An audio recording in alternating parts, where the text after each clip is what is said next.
I always say know what the average escort in the area is making. So in Manhattan, it's $500 an hour with a 2-hour minimum, and then know what the average for your city is. So if a gentleman wants to see me once or twice a week for dates and have an arrangement where we see once or twice a week, and he only wants to give me $3,000 a month, I kind of find that insulting.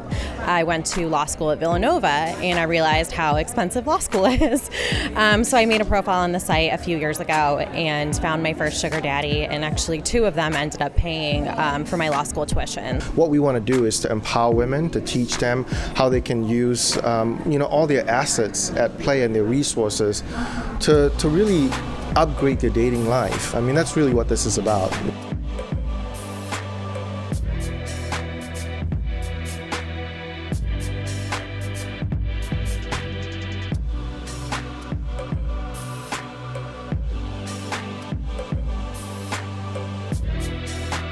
I found the site 2 years ago. What had happened was I had started my own company, but I didn't have a college degree and I didn't have backers or like a network of people that I could turn to for investments. So I started looking at ways for young women to find investors. And I knew as a woman, as a beautiful woman, you can pretty much run the world. You just have to know the right connections. And that's how I found out about sugaring. So I did my research, read every blog I could, and I was like, you know what, this goes further than just investments if it's the lifestyle that I'm really trying to build, and helps you to meet people who have, mentoring capabilities, things like that. What really worked out is the first 2 guys that actually paid for law school were attorneys themselves, so they could pretty much relate to like how expensive it was going in and having to graduate with like a massive amount of debt. So I kind of approached them about it and saw would you be willing to pay on a semester by semester basis?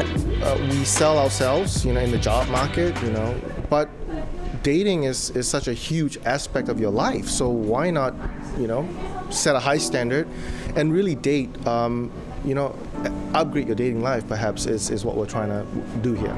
Usually within the first few messages, a man will ask, what are you looking for? And that's where you have the opportunity to say, I'm looking for financial assistance. But you always, butter it up first. Like, hey, I'm looking for an arrangement that's filled with chemistry and fun and laughter, and our time together is absolutely wonderful, and our time apart is to be respected, but I am here for the financial aspect as well.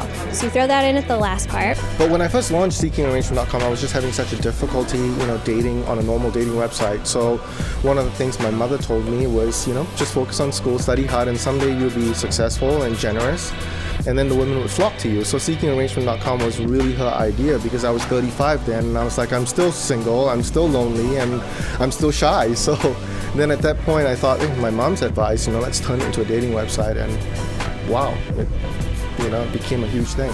My first arrangement was with a gentleman who had lost his daughter. So he was just looking for more of a daughter type of friend to kind of fill that void and to help making the grieving process easier. So that arrangement only lasted about 6 months, but it was really great because I don't have a father, so it was kind of filling that need. So as far as my arrangement goes right now, it's long distance because he lives in Chicago and I'm in the suburbs of Philadelphia, but we see each other like 3-4 times a month. I was just with him last week, and so we kind of make it work with our schedules, and I just graduated school, so I still had like free weekends, and I didn't have class on Fridays, and last semester I didn't have classes on Thursdays or Fridays, so I would travel with him a lot too when he traveled for work, and we were together almost every weekend. My second arrangement was with a gay man who needed a girl to pose as his girlfriend because he lived in a very conservative state. He's an attorney as well, so a lot of his clients weren't familiar that he is gay.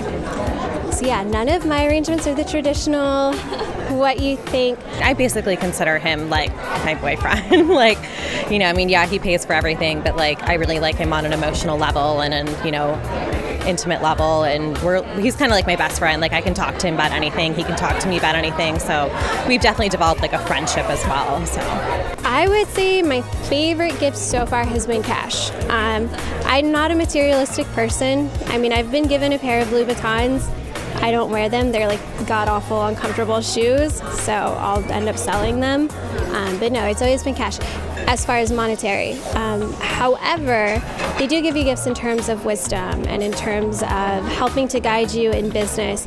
And you can't really put a price on those things, and they're not the traditional gifts, but they are what I'm looking for in arrangements. And that, I would say, is the most valuable thing that I've pulled from an arrangement. As far as like how my arrangements have ended, no, there's definitely no guilt tripping or anything like that. And I'm still friends with some of the guys that I've been in arrangements with in the past, just because everyone has this like mutual understanding that arrangements are like no drama, stress free. You know, if one party wants to end it, it's not going to be like a big deal with like, you know, crying and screaming and like kind of the stuff that you get out of a normal relationship, which is, you know, why I find this much more favorable to me than, you know, a regular relationship where you might get all of that drama and the tears and, you know, all of that kind of stuff. So yeah, I think the sugar baby dating scene is going to become a little bit more mainstream in the sense that, you know, we're not really just talking about the traditional sugar daddy anymore. We're talking about the modern sugar daddy, and that's really a guy who's willing to spoil and take care of the girl that he's with, be a gentleman. And for sugar babies, it's really women who are empowered, who believe that they deserve better, and they don't just want a boyfriend who sits on the couch every day watching TV and drinking beer. You know, she wants a man who's going to take care of her, who's going to treat her well, and that's really the future of dating.